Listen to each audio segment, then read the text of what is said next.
In the rulebook you will find an introduction to the game, a chapter about character generation and development, which is probably one of the longest chapters. Then you have a chapter about skills, combat rules, with the different optional rules, etc. Then you have the setting called the Land of Thule, with a little bit about how the Game Master can run a campaign or a scenario or whatever. Then you have some information about bands, cults and organizations in Thule. A chapter about sorcery with a long spell list. The creatures and phenomena of Thule with different creatures, animals, elves, nymphs, animated objects, trolls, Etin phenomena, human NPCs, etc. Then you have a chapter about the deities, about the high festivals, divided into two groups. You have the tradition and the religion. You have a name list with suggestions for, or a list with common names in Thule. And then you have the appendixes, a little bit about Thulean geography, the map, and how to create your own creatures if you want that. And the character sheet at the end.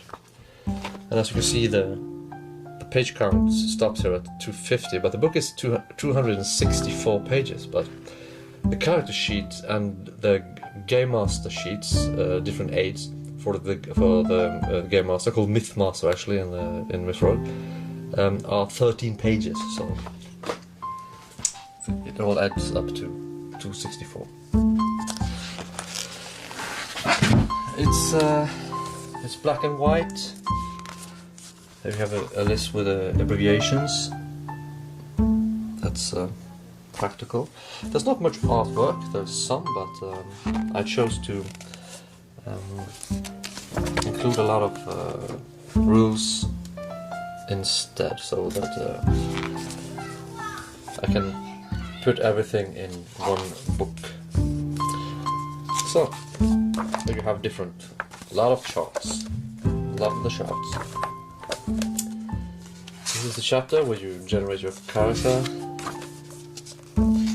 different character roles. Now this might actually be what is the most obvious difference in MYFAROG compared to other games. You don't have classes or professions, but you have character roles, which means that when your character develops, he can gain different roles. It's sort of like achievements for computer games. Only in MYFAROG, these achievements matters. So you cannot. Everybody starts out their characters, if the Game Master wishes to anyhow. He can do it differently if he wants to. But by default, the characters start out as simple peasants or hunter-gatherers, and then they can develop their characters and then become something else. And you can become you start out as a civilian.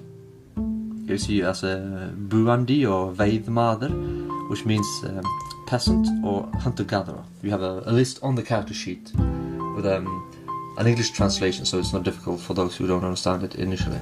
Then you can gain different character roles. You have warrior, different types of scouts and warrior priests, and of course priests, and then sorcerer. And then you have different types. You have 17 different deities, so there are variations in relation to what type of priest you have. And then you have 6 different types of sorcerers. And in order to gain these different roles, you have to have certain prerequisites, like for instance to become a warrior. For your character to be defined as a warrior, he needs to have a minimum constitution, a minimum strength, and a minimum proficiency in all the character role skills, which are defined over here. And you can of course gain different character roles at the same time. You can be a warrior and a sorcerer at the same time. There's nothing preventing you from that. And when you do gain those rolls, you get a bonus to certain skills for gaining self-confidence and okay. And for example, if you have the warrior advantages, if you have a positive charisma, you can have your own war band with a number of dedicated warriors, and then you also inspire all friends within sight, give them your strength bonus to their moral test, meaning if you're big and strong, they will be less likely to run away when encountering different creatures. You also gain some self-confidence, knowing that you're a warrior. Wow! So you won't run away as easily yourself, and you also have some combat advantages. You can jog rather than just walk with your guard up, etc., etc. And all the different character roles have different advantages. This is the sorcerer, the Seidmother, and of course you only have 2. You can learn and cast spells, but you can also have 3 dedicated apprentices. And of course, 1 line doesn't seem like much, but spells are a lot. Then you have different types of... you can be religious or you can be traditional. And if you are religious, you can ask the deities for favors, and you can also ask them to help you. Okay, divine aid. And yeah, so that's and how to gain favor, etc. Different types of priests, and then you have some special to sorcerers, which is actually quite a lot. The specialities. And then you have talents in the game. The characters can gain different talents. You sort of buy them with your experience points. So they are. You don't gain new talents. They're not developed. You are discovering them, sort of. And here we have just a basic list of what they give you as an advantage. But for example, in the combat section, you also have information about to do certain things with certain weapons. You need to have also certain talents. So, for instance, in order to cast 3 javelins in the same round, you need to be talented, have a certain talent. Okay, then you have skills. Here is another thing that we can take that first. You have a factor called the power of will, meaning that if you have a strong willpower, sometimes you can you get some bonus because you really want to succeed, and you can do that a certain amount of times. For skills, you have a basic target number that you need to beat, and that's called degree of difficulty, abbreviated to DD. And then you have the result. You can achieve critical failure, semi-success, success, critical success, and critical failure. And if you cast a natural good or bad result, you get a sort of automatic result. The semi-success is kind of cool. It means that you succeed with your task, but there are some adverse effects as well. For instance, you jump down from a tree and you succeed, but something in your backpack is broken or something like that. Encumbrance is kept very simple for gameplay purposes. And then you have a description of all the skills. And then you have all the information you need about the skill right here. For instance, foraging. You need, I think, 30 minutes to forage, and then you cast the die, add the skill proficiency, and check the table to see how much food you manage to forage. And you can add also some suggestions on what can happen if you have a critical failure. And then you have modifications. So you have all the information you need about the skill right here. And that's the same for all the skills, of course. Move on. First we take the language skills. Here we have I have included different historical scripts with the correct historical names. That's the runes, the combat skills, and then you have the combat section, which is long, very packed with information.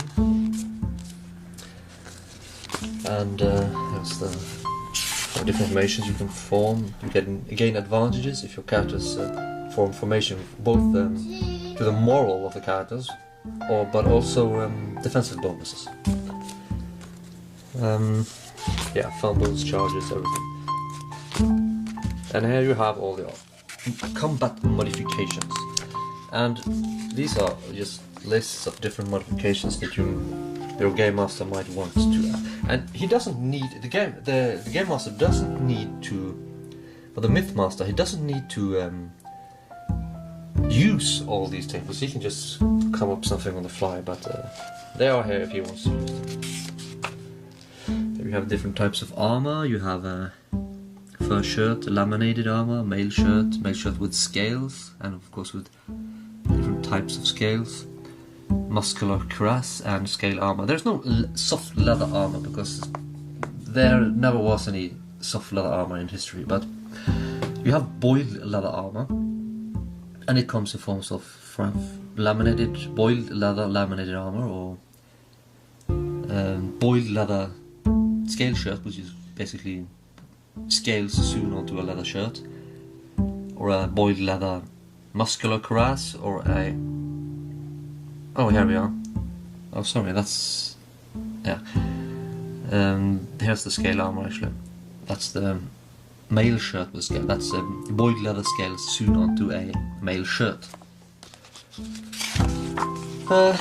We have a weapons list, different historical weapons, and different, yeah, it's a lot of information there. And we also have some anachronisms in the artwork. It's not the artist's fault, it's my fault. I just didn't give him proper instructions. Like, the cross guard on the sword is not actually correct in this setting. You have a mace, but this is a flanked mace, which of course didn't appear until late medieval ages.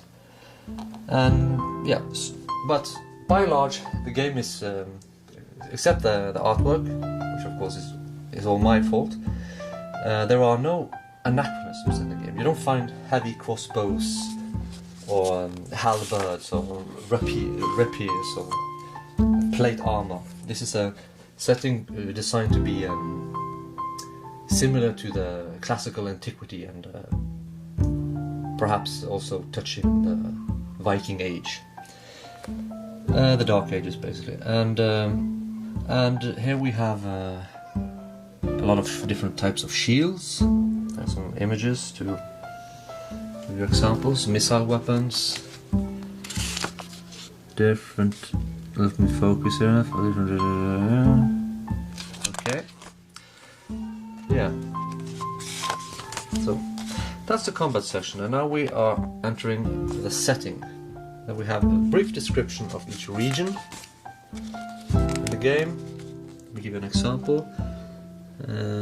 Scandinavia, the islands of Scanthus Islands, and then I have added a little real-world resemblance to enable game masters to get a better understanding of how this region is supposed to be culturally and artistically, etc.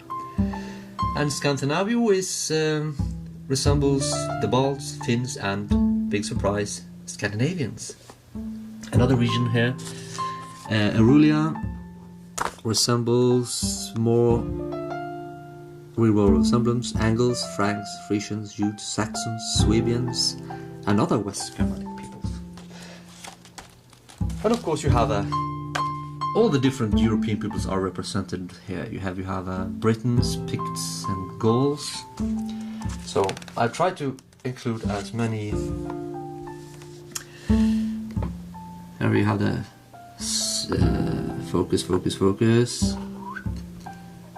Magyars, Sarmatians, Scythians, and Slavic peoples. So all the European peoples are represented in that sense.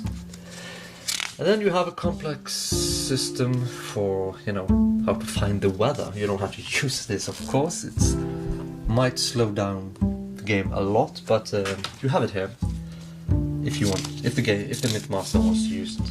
I mix Mythmaster and Game Master a lot because I have just came up with a Mythmaster term and I haven't really become accustomed to it yet.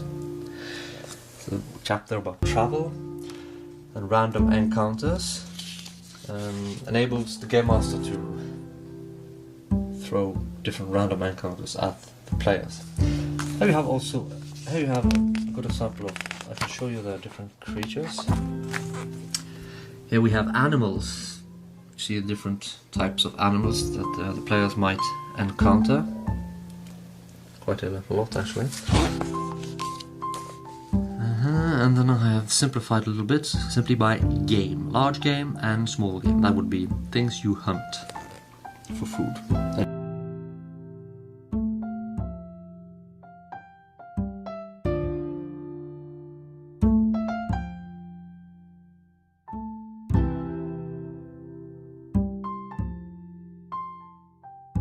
You have elves and nymphs, humans, the most horrible monsters we know of, actually.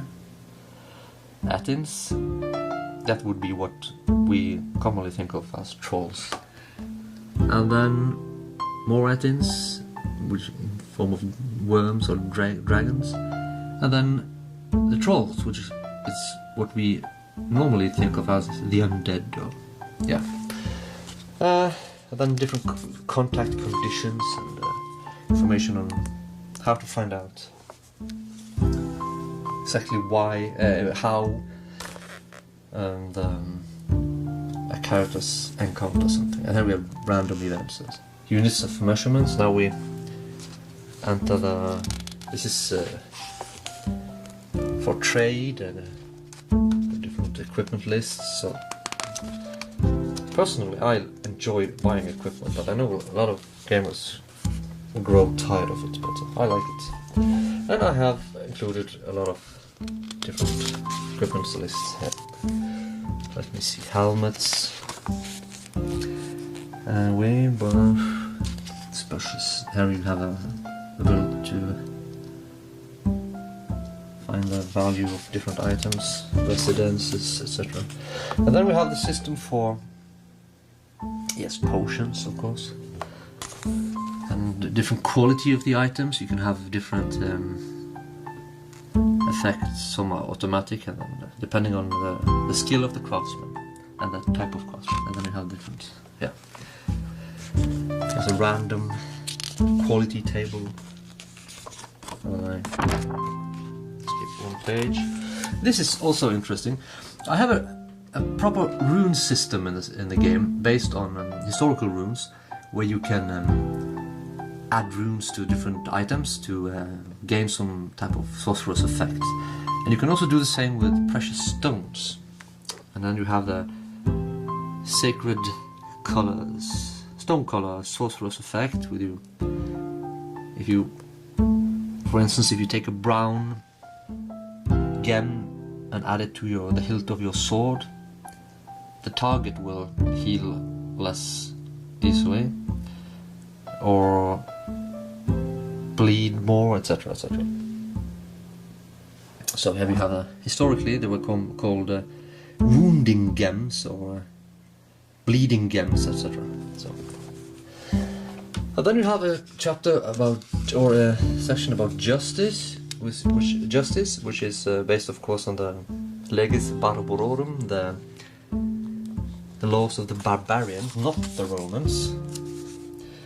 And then this is also historically, this is the legal system as it was in the barbarian Europe. A little bit about the cults and organizations.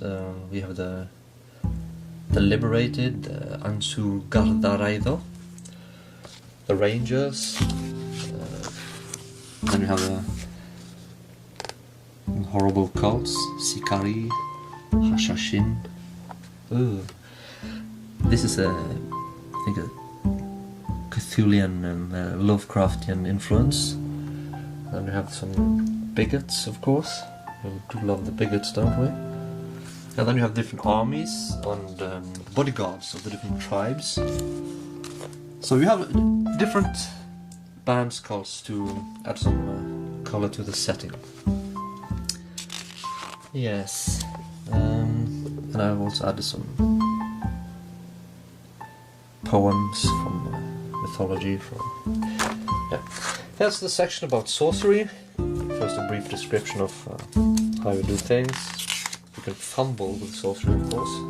This might lead to rather adverse effects. And here's the spell list. There are loads and loads of spells. Not all of them very original, of course. You have probably the common spells, and then here's a pretty historical European typical spell, Sorcerer's Shape, Hammer in Norse, where you can create, if you are a sorcerer, of course, create a little skin for you to put on in order to shape change. So if you put it on, you take form of the creature you made the hammer or the shape from, and you can become a little fly or even a dragon if you want. So yeah. What else? Here's the totem animal, alias Berserk, which is a spell, meaning that you can you sort of take the life force of an animal and put it outside your own as some sort of protection.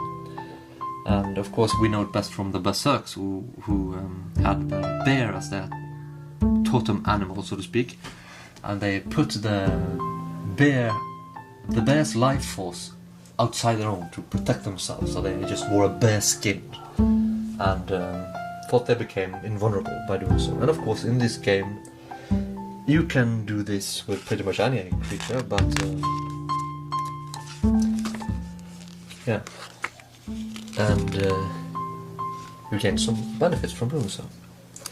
There's another spell, Trojan Fortress. You send some person into a labyrinth and it takes some time for him to get out of it. So all sorts of different spells. Yeah. Here we have the creatures. I already showed you the random encounter list. Here we have the statistics of the different creatures, and of course this added them in different boxes based on category. These would be, here we have poisonous creatures, land lizards and venomous snakes, bears, birds and winged lizards, disease spreaders, boars, etc, etc. So we have many different types of creatures. A long section about elves and nymphs, which of course are very different from other games actually,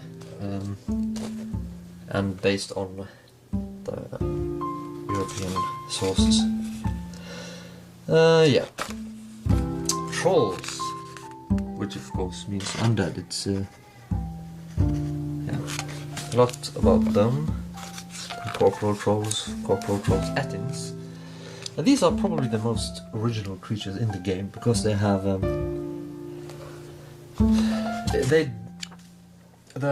they came to be when they were dripping from the proto-ettin, so to speak, and these drops came in form of stones and or stone hearts, giving them sort of like the battery of the creature, the heart of the creature, and you can remove these different stones from them when you kill them or destroy them, and you can create amulets with different qualities based on the type of creature you destroy. So you have a added effect there. And yeah, there you have that. And then, of course you have dragons. They're called worms unless they can fly, in which case they're called drakes.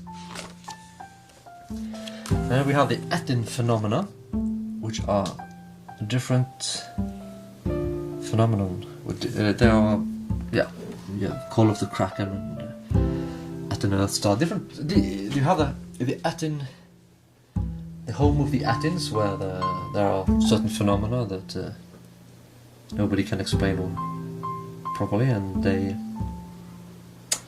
are described here. Human NPCs, easy way to create human NPCs is provided here. Human NPC generator, you could call it. And then you have the different typical equipment for different regions. And there's a section about deities. Here we have the typical symbols for them. With the center, that's Belus, Divus, Dunus, that's of course Thor, and then Erthor, Cadmus, that's Hod, etc. etc. And all the deities are, and then you have the skills they can help you with if you ask for divine aid, and they're all described here. Different deities, and you have, I've added these little boxes here with translations of the different terms and names in the game. So here we have the Belus, that's in Old Thulian, that would be Balthur, sorry, and in Thulian Balder. So you can recognize them as, you know, here we have the modern, or rather the Norse names, and here you have the in-game names. You have in the game you also have an alignment system explaining how these deities translate into Greek deities. So that's might come in handy. So they're not Scandinavian deities; they are European deities, and I just happen to use the Indo-European reconstructions of the Scandinavian names in this game. Yes, then you come to the High Festival. You have a calendar, which of course can be used for the sorcery and religion in ancient Scandinavia as well, the book. And then you have all the different high festivals explained in rather high detail. And they are, unlike in sorcery and religion in ancient Scandinavia, I explain them. But here I explain them from two different perspectives, which is better. This is the prehistoric perspective as well as the historical perspective. So you have it becomes much more easy to understand. It makes much more sense. And there's quite a lot about that actually. Then we have some name lists. I always struggle in games to come up with a decent name, and here you have different European names. And as you can see here, if we can focus correctly, they are from all the different European cultures. Here is Voislavs, obviously Slavonic, and you have a Baltic. Here is it's a horrible name, I think, but it's here anyhow. Athelflad. I wouldn't call my son Athelflad. Anyway, and then you have the antagonists' names. These are the names of the bad guys, and they are taken from non-European name lists.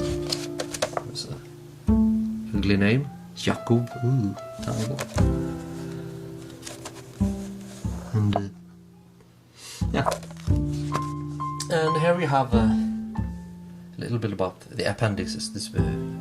Here we have I have added a little symbol here to make a small correction. This is actually supposed to be Bay Island, but I only wrote Bay, so I'll provide you with an errata on the website. Recommended reading. Here is simply a list of the names on the map and their corresponding names in the real world, because I based the map on a real location. So here we have a small map included. You will get, if you order the game, that is, you will also get here we are, a coastal map. If I can manage to open it with one hand, do a quick dexterity check. Sorry about the geekiness. Here we are. It's quite big. It's A1 size. And here, yeah. I have to fold it before I ship it. So that's.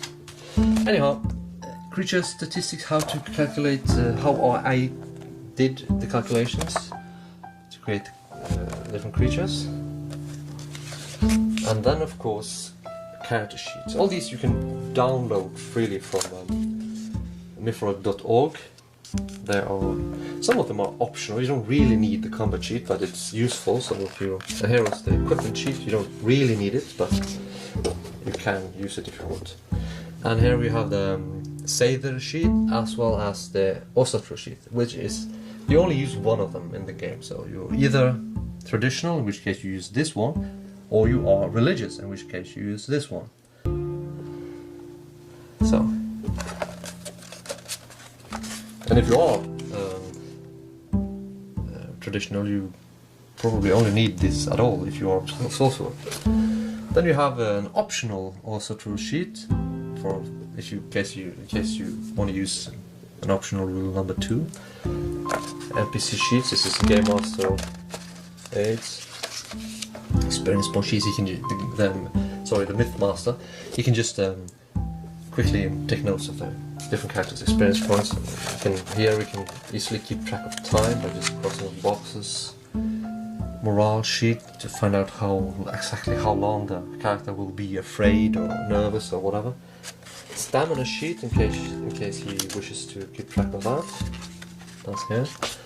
And a relationship sheet. This is probably one of the most useful Game Master aids, because in the game you